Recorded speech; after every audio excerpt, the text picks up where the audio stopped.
बिस्मिल्लाहिर्रहमानिर्रहीम। अस्सलाम वालेकुम नाज़रीन, उम्मीद करता हूँ आप तमाम लोग खैरियत से होंगे। इस वीलॉग के अंदर सबसे इंपॉर्टेंट एक चीज़ है, उसको डिस्कस कर लेते हैं। वो है एस्तोर का इलेक्शन। जनाब खालिद खुर्शीद खान साहब, आपको पता है, डिस्क्वालीफाई हुए। वो इलेक्शन आपकी और मेरी मुल्की सियासत पे किस तरह असरअंदाज हो सकता है और होगा, उसमें इंटरेस्ट जो लोगों ने शो किया है और उसके जो नताइज आए हैं वो कैसे आपके और मेरे मुल्क की सियासत का रुख बदल देगा, कैसे एक सियासी जमात को रिलीफ दिलवाने में वो इफेक्टिव हो सकता है इलेक्शन। इस पर बात कर लेते हैं। आगे चलेंगे तो इसी वीलॉग के अंदर एक बड़ी अहम डेवलपमेंट है हमारी खारजा पॉलिसी और हिंदुस्तान की खारजा पॉलिसी। उसकी वजूहात क्या हैं कि मोदी कैसे पूरी दुनिया के ऊपर हुकूमत करने की उस डगर पे चल पड़ा है, हिंदुस्तान कैसे उस डगर पे चल पड़ा है कि वो पूरी दुनिया तक रसाई हासिल करते हुए कामयाब हो गया और लोगों ने आके घर में आके हिंदुस्तान में आकर उनको रसाई दी है कि आप हमारे साथ भी आइए, काम कीजिए। उसके ऊपर बात करेंगे। और तीसरा, आज के इस वीलॉग के अंदर एक स्टोरी है।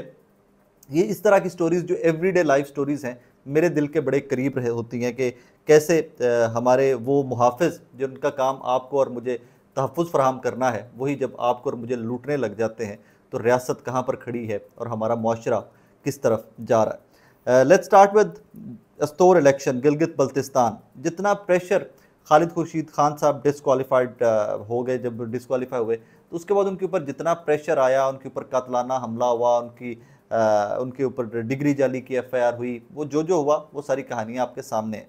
लेकिन इसमें एक एंगल है, वो आपने ज़रूर जहन में रखना है कि अभी रिसेंटली पाकिस्तान तहरीक इंसाफ को लेके इनके वर्कर्स के ऊपर जिस तरह एफआईआर्स पकड़ धकड़, इनके लीडरान के ऊपर एफआईआर्स पकड़ धकड़ जिस हद तक थी, एक इम्प्रेशन ये था कि शायद वर्कर खौफजदा होकर बैठ गया, नहीं निकलेगा, इलेक्शन में वोट नहीं डालेगा।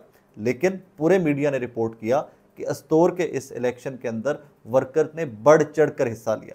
हर पोलिंग स्टेशन के ऊपर टर्नआउट बहुत अच्छा रहा। अब यहाँ से इंप्रेशन हमें क्या मिलता है कि एक वो जो खौफ की फिजा बना दी गई थी या जिसके ऊपर पूरी कोशिश की गई थी कि इस सियासी जमात को कुचल दिया जाए कि इनका वर्कर ही घर से ना निकले, वो खौफ की फिजा कायम नहीं रह सकी और वो खौफ की फिजा तोड़ के दिखाई है आपको एस्तोर ने। गिलगित बल्तिस्तान के लोगों ने वो फिजा आपको तोड़ कर दिखाई है। अब इसके इम्पैक्ट्स क्या हो सकते हैं, पॉसिबिलिटीज़ क्या हो सकती हैं। देखिए, सदर अलवी बैठे हुए हैं, पता नहीं किस कैलकुलेशन में बैठे हुए हैं कि पता नहीं अवाम का इंटरेस्ट कितना है, पब्लिक पल्स क्या है।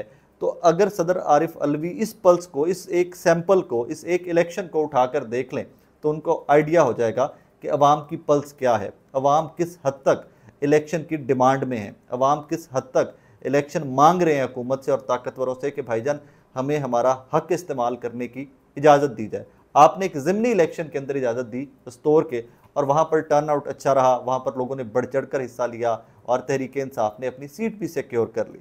सो ये एक टेस्ट केस होना चाहिए और ये होगा। I am telling you today, आप in days to come you will see that कि ये एक टेस्ट केस होगा उन तमाम लोगों के लिए कि जिन लोगों ने आपके और मेरे मुल्क के फैसले करने होते हैं। सो ये कैटलिस्ट भी है कि ये इलेक्शन की तरफ ले जाने में ये एक इलेक्शन का रिजल्ट एस्तोर वाले का ये कैटलिस्ट भी बनेगा।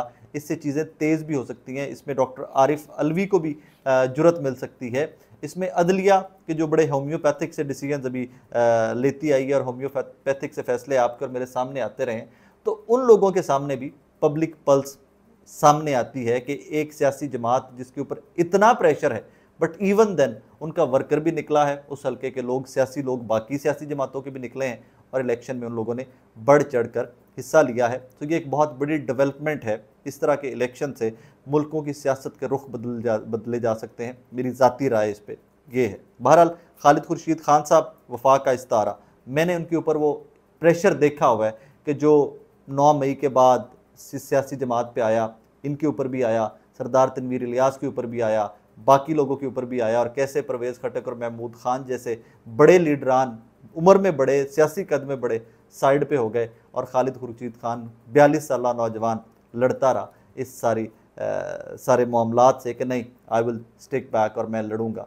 मैं फाइट बैक करूंगा, अपनी सियासी जमात के साथ खड़ा रहूंगा। आगे चलिए, तो एक बहुत बड़ी डेवलपमेंट है और वो आप उसको कुछ भी कोट कीजिए, मुझे लगता है कि हम सबको बड़ा रियलिस्टिक होना चाहिए। हमको बिल्कुल वो जो हकायक हैं दुनिया के उनको समझ कर चलना चाहिए। और हकायक ये है कि हिंदुस्तान आपसे और मुझसे, पाकिस्तान से बहुत आगे जा चुका है। उसकी डिप्लोमेसी, उसकी फॉरेन पॉलिसी, उसके दुनिया के साथ ताल्लुकात पाकिस्तान को कैसे पीछे छोड़ते जाएंगे, आज उसके ऊपर बात करते हैं। G20 समिट एक रेलवे और एक सड़क का ट्रैक बनने जा रहा है, जो हिंदुस्तान से यूएई, दुबई और ये तमाम ममालिक, सऊदी अरेबिया, जॉर्डन, आगे यूरोप के सारे ममालिक, फ्रांस, जर्मनी, इनको कनेक्ट करता हुआ जा इसराइल को कनेक्ट करेगा। और इसका मकसद क्या है कि हिंदुस्तान के साथ तिजारत बढ़ाई जाए, इन तमाम ममालिक के दरमियान तिजारत बढ़ाई जाए। और उसके लिए हिंदुस्तान के घर में आकर, हिंदुस्तान में आकर ये तमाम बड़े बड़े ममालिक जो हैं उन्होंने ये फ़ैसला किया है और इसको अनाउंस किया है। और अनाउंस करते हुए उन्होंने फ़ख्र महसूस किया है कि जनाब हिंदुस्तान इतनी बड़ी इकॉनमी बन चुका हुआ है कि हम उसके साथ काम करना चाहते हैं, हम उसके साथ तिजारत करना चाहते हैं। आपने और मैंने अक्सर देखा कि जी हिमालय से ऊंची दोस्ती हमारी चीन के साथ, ये वो, और चीन को बहुत बड़ी पावर कोट किया जाता है, बड़ी पावर है भी ऑफ कोर्स।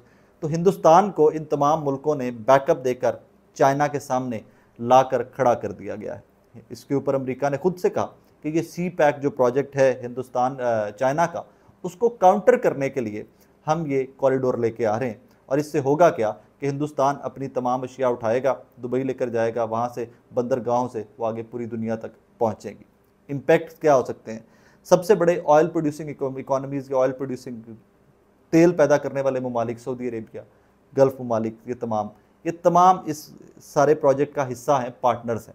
हिंदुस्तान को सस्ता तेल मिल सकता है। हिंदुस्तान आईटी में बहुत आगे जा चुका हुआ है। इन तमाम ममालिक की आईटी के ऊपर ग्रिप नहीं है, सऊदी अरेबिया की, यूएई की, जॉर्डन की, इनकी ग्रिप नहीं है। कल को हिंदुस्तान इन तमाम ममालिक को वो आईटी बेच सकता है, तेल वापस ले सकता है, बाकी और बहुत सारी एक्सपोर्ट्स हैं हिंदुस्तान की, जो कल को वो सर्विसेज एक्सपोर्ट कर सकता है और अरबों खरबों डॉलर कमा सकता है। अब यहाँ पर पाकिस्तान कहाँ खड़ा है, हमें ये सोचना पड़ेगा। इस टाइम इसराइल के साथ तिजारत तुर्की कर रहा है, सऊदीया ने तिजारत स्टार्ट कर दी हुई है, यूएई ने तिजारत स्टार्ट कर दी है, अपने सिफारती ताल्लुकात का स्टार्ट होने जा रहा है। और सबसे बड़ी बात तो ये कि ये जो कॉरिडोर, ये प्रोजेक्ट जो है, ये प्रोजेक्ट था ही इसराइल का।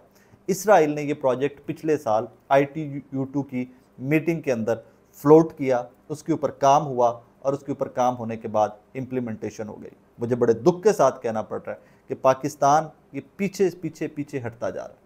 अब डिफरेंस क्या है? अब फ़र्क कहाँ पर आ जाता है? फ़र्क सिर्फ एक जगह के ऊपर आ जाता है कि हिंदुस्तान की सियासी कुव्वतें फ़ैसले करती हैं। बदकिस्मती की बात है कि पाकिस्तान में सियासी कुव्वतें फ़ैसले नहीं कर पाती। पाकिस्तान इस टाइम इतना डिवाइडेड है पॉलिटिकली कि तमाम लोग इस मुल्क, इस रियासत, इस कौम के लिए भी इकट्ठे नहीं हो रहे। बड़ी खुशी की बात है कि चीफ ऑफ आर्मी स्टाफ मुल्क को इकट्ठा करने, इकॉनमी को बेहतर करने, डॉलर लोगों के घरों से निकालने की कोशिश कर रहे हैं, लेकिन वो अकेले कामयाब नहीं हो सकते।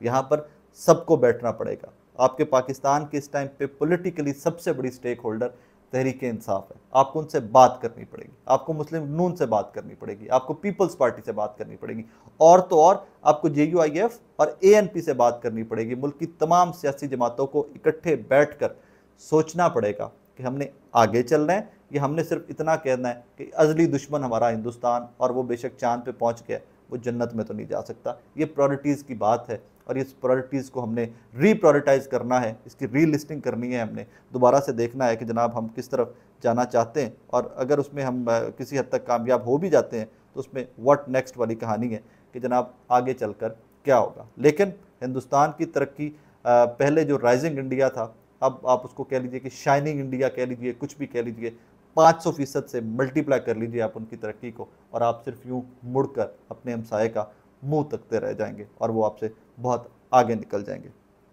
खैर, ये नोहे, ये रोना मेरा तो चलता रहेगा। मैं तो खुल के तमाम इश्यूज़ के ऊपर